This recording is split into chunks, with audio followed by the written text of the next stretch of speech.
Ah, the long-awaited van tour. Welcome to our home on wheels.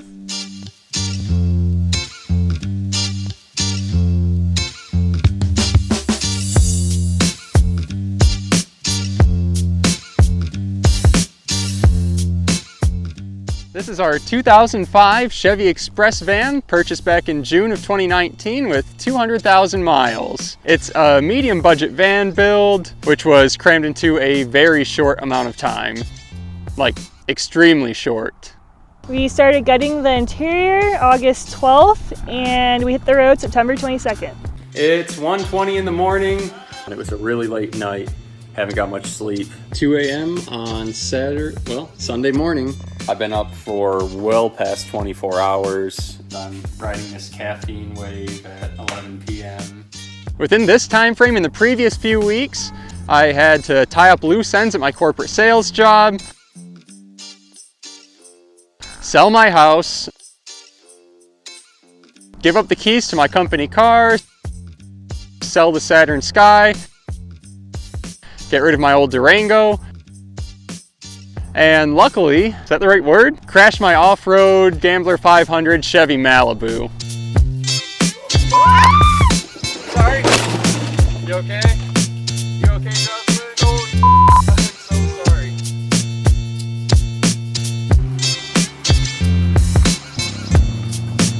So, didn't have to worry about selling that. Anyway, onto the van build. We wanted to keep the exterior decently stealth. Come on. Get out of here. Hey, all right, nice. Okay, for the front view, I'll give it a generous 9 out of 10 stealth rating. You can't really see anything except the very edge of the color-matched solar panel up on the roof. Passenger side, probably a 7 out of 10. The only thing you can see is just that white metal on top again. Could it be a solar panel? Well, maybe, but from the ground I don't think anyone passing by would notice anything wildly out of place. And you know, the back's pretty acceptable too. I'm saying 7 out of 10. Sure, you can see the white edge of the solar on top, but will the general public have any clue what that is? Well, they probably won't, and they probably won't care. Okay, yes, our worst offender is the driver's side. That drops it down to a 5 out of 10 stealth rating. We have the AC condenser grill, the diesel heater fill hatch, and the solar array. Sure, driving past it on the street, you probably wouldn't notice anything out of place, but people walking by will probably start wondering what's up. So, for my average stealth rating, maybe I'm bold, maybe I'm biased, but I'm saying a 7 out of 10. Of course, if you park alongside a bunch of multi-story buildings or outside of a Lakers game, people are going to see those solar panels on top and drop your rating to an indefensible 0 out of 10. Seriously though, the 3 things for stealth camping to remember: arrive late, leave early, and always leave the space cleaner than when you first arrived. Anyway, enough on that. Let's jump inside and check out the front. First thing you notice is we swapped out the broken OEM stereo for a Pioneer unit with wireless Apple CarPlay. And yes, if you've watched my channel, you're well aware of the past issues I've had with it. We also installed my old Rove dash cam up here. Hey, you remember its footage. Sorry. We swapped in an auto-dimming mirror with compass and temperature display. Added in a pretty cool wireless charger, and just recently upgraded to this swivel base, which there's been a lot of interest in. Unfortunately, the person who custom welded these is no longer making them. I'm terribly sorry. Now let's swivel to the main living area. What you're seeing here is actually our original build from our first night of camping. This original conversion came in at just $3,300. Of course, we've since made a lot of functional upgrades. We added that swivel seat up front, put a beefy 200 amp hour battery into the mix, finally added a gray water tank, tossed in a diesel heater, upgraded to an induction hot plate, replaced our insanely loud 75 decibel loud water pump with an incredibly quiet unit, and we finally added a battery monitor. All that, along with a bunch of other odds and ends, brings our March 2021 build total up to a still pretty reasonable $4,900. If there's any interest, we can certainly do a budget rundown video in the future. But let's ditch the math homework and see what Jocelyn has for us. Walking through our side door, you'll pass our outdoor shower. We changed out the original hose for one more flexible and the sprayer to the one that helps better conserve water.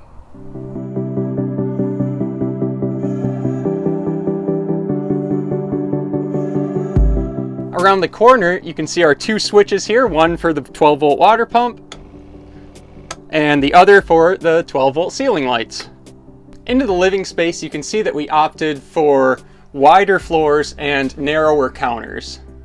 It was really important that we didn't start feeling claustrophobic, and this decision was a huge part of that. It was a tough decision. I mean, who wants to give up counter space and cabinet storage? In a taller van where you can stand up straight, it's easier to get away with those narrower walkways. But with this low roof, we didn't want to go much narrower than this.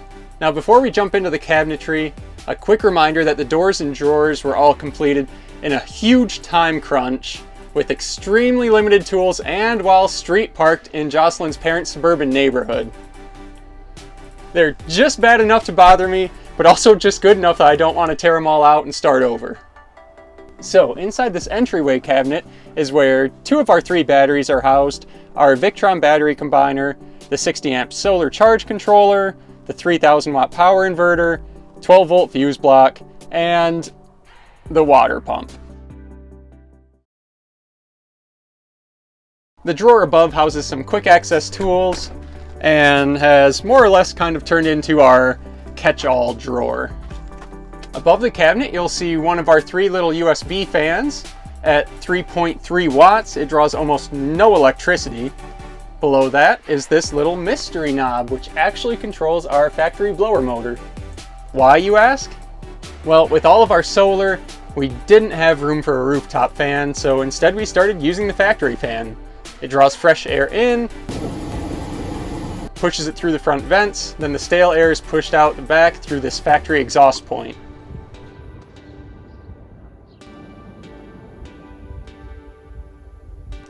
Not as efficient as a rooftop fan by any means, but extremely low budget, and it's 100% stealth. That video and tons of others are all linked down in the description. To the right of that knob, you'll find our recently installed battery monitor, which has been so helpful compared to constantly reading the highly skewed charge controller and inverter voltages down inside the cabinet. Now, you do have to input your own custom amp hour estimate, but once that's in, it gives you an estimated battery time remaining at your current power draw, or inversely, how much time remaining to reach a full charge. I really wish we would have just installed this sooner. Above that is the Chinese diesel heater controller. Now, don't worry, we'll talk more about the heater in a minute or two, but first, let's cover the fridge. It's a 120 volt, 3.1 cubic foot fridge freezer combo. And yes, I hear you, and yes, you are right. The 12 volt units are more efficient. And again, yes, those 12 volt compressors are supposedly better built for the extreme vehicle conditions. But for a similar upright fridge freezer combo, they're also way more expensive. A little scratch and dent meant this thing was only $100 brand new on Craigslist. And this 3.1 cubic foot combo configuration is possibly the most common mini fridge freezer sold in the US. So, what does it all mean, Jocelyn? It means when our fridge finally dies, we don't have to worry about our Ben & Jerry's melting. We'll stop by any big box retailer, pick up another unit for $150, swap it in 10 minutes, bang boom, back in business. But just how much more power does this thing use over its 12 volt cousins? Well, just having the inverter on hits us with this parasitic load, about 12 watts, and then with the fridge running on top of that, you're looking usually between 70 to 80 watts. For comparison, the closest sized upright compressor-cooled 12 volt fridge I found is this Dometic unit, which shows around 70 watts on DC power. There's also this truck fridge, which is around half the size, and its compressor draws 75 watts. Or is it 60? But enough on the fridge. That choice is yours. And ultimately the reason we went for this was it was the cheapest way to get a dedicated fridge freezer into our budget van build. Next up, let's check out the bed. So this bed measures a, well, let's call it cozy, 70 inches by 49 inches. It's a 6-inch thick memory foam Amazon mattress that we trimmed down to size. Around the corner, there's a dimmer switch for the ceiling lights, which works in conjunction with that paddle switch near the sliding door. Having it here super convenient at night. Then under the bed is our clothing storage.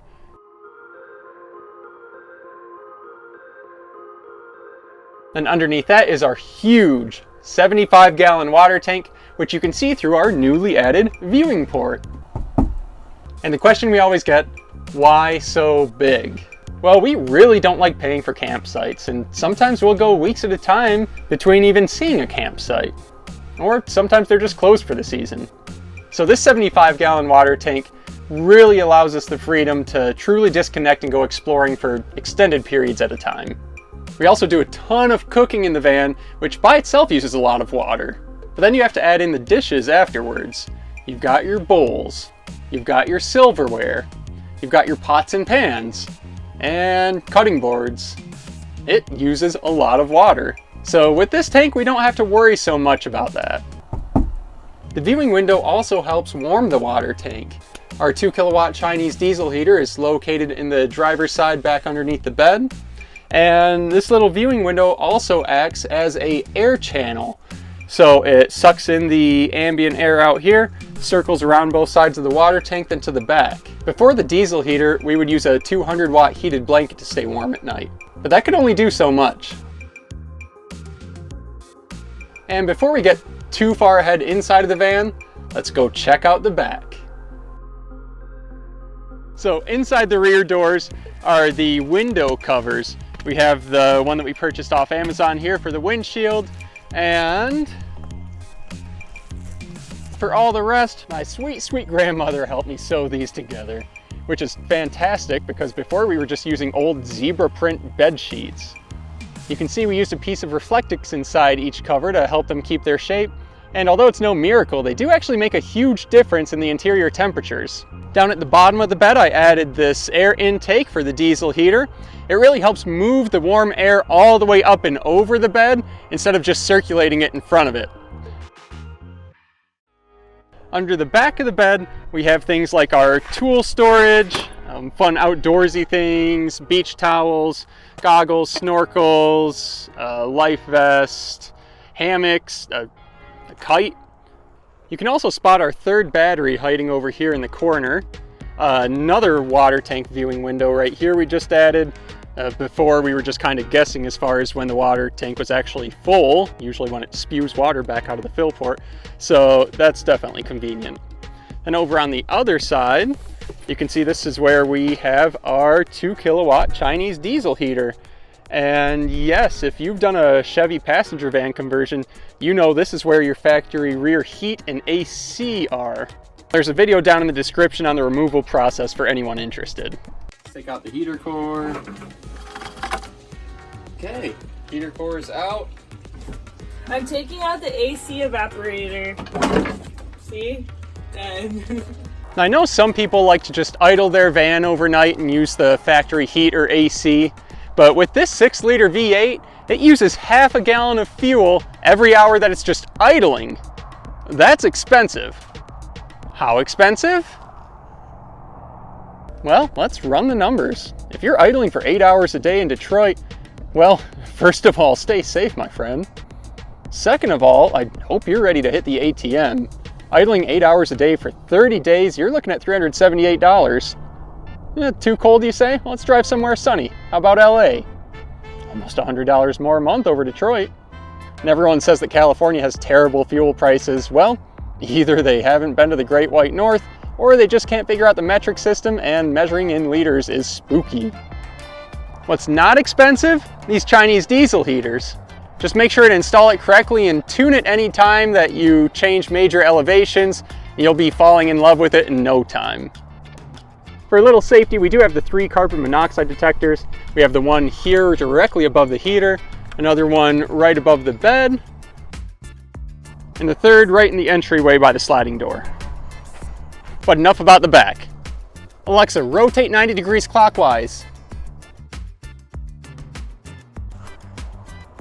Man, technology sure is nice. Okay, right here you can see our $20 diesel heater fill hatch. There's a video link down in the description on that for anyone interested in more information. And midway down the van is our AC condenser exhaust. Now 2020 me can show us where the condenser gets its fresh air from down underneath.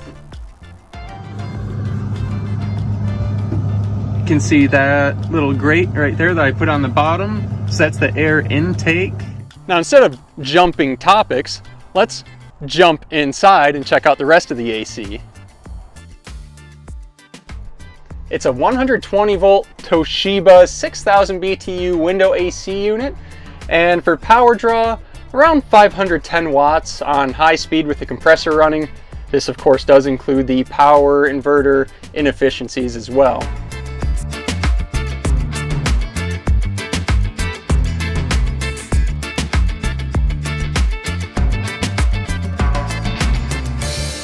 We did just recently seal off the factory air outlet here, added in 3 ducts, 2 of them right there, the third above the bed.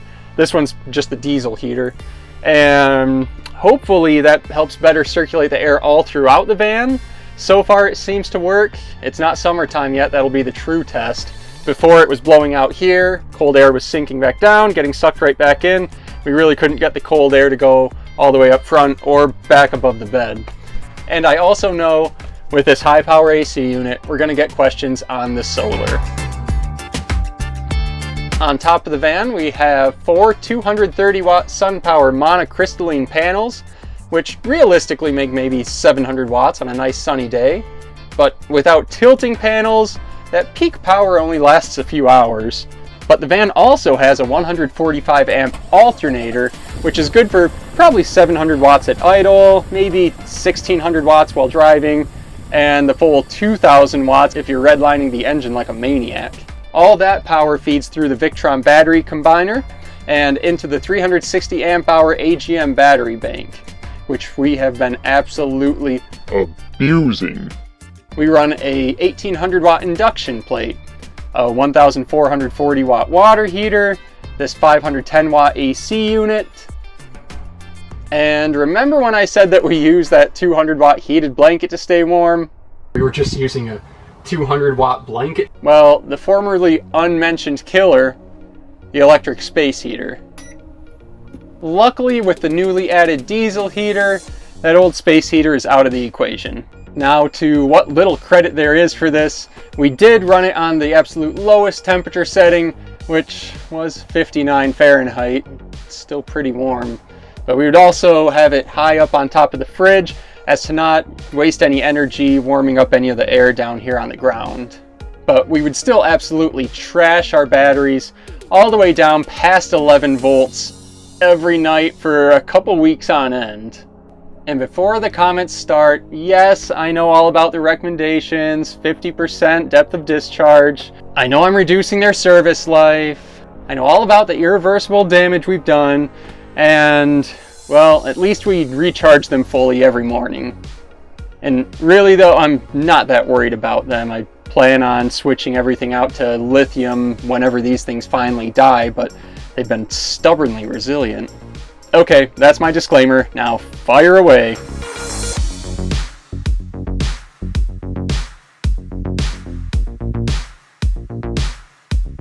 Hopefully my battery carelessness wasn't too shocking. Onto the kitchen.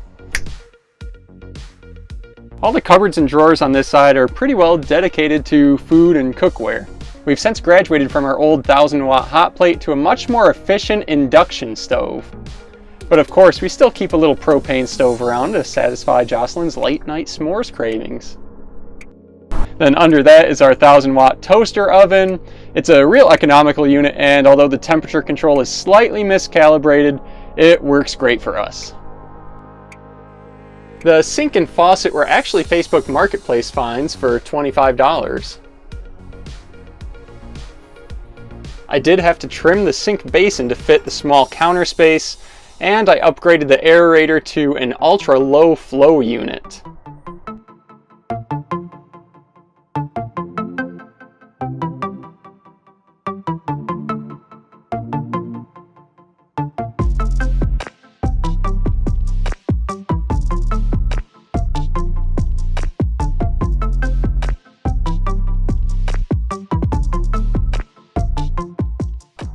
As for the sink drain, we originally started out with a 5-gallon bucket, and wow, did that thing smell. It was always splashing, even when we thought an inch of water in the bottom wouldn't go anywhere, and well, it does. We were just so happy to get rid of it, and in May of 2020 we bought this 10-gallon water tank, and it actually fits perfectly in front of the fuel tank on the 2-wheel drive extended vans. However, on the all-wheel drive models, standard wheelbase models, or the 8-door passenger models, I believe this space is non-existent. Sorry. In the back of the water tank, we added this electric valve to much more conveniently drain the water in a proper place. Ditching the bucket obviously freed up a good amount of space under the sink. Now, yes, we have some space hogs down here.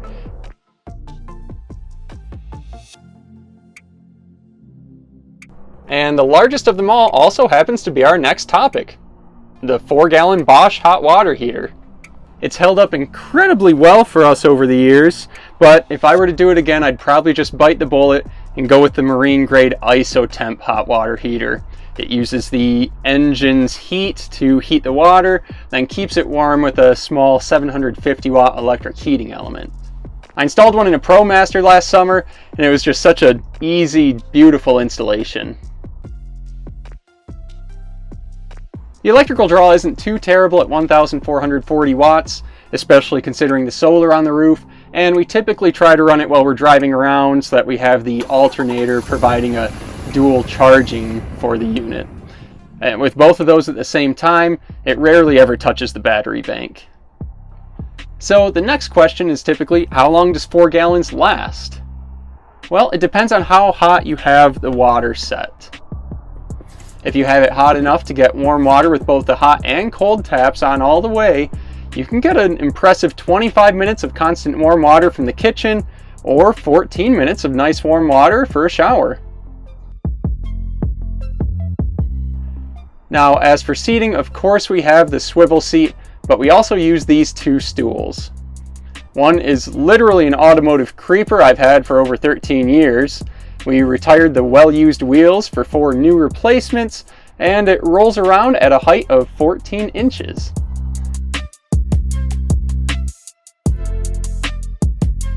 The other stool, which is also a combo backpack and cooler, sits at a comfortable 15 inches. Realize that in a low roof van, you're going to give yourself back problems pretty quickly if you don't find something for seating, and these 2 seem to work great for us. Now, I know I didn't cover everything, so any additional questions or ideas for future videos, drop a comment down below. Make sure to like and subscribe for more van videos, and as always, thanks for watching. I'm filled with so many bad puns.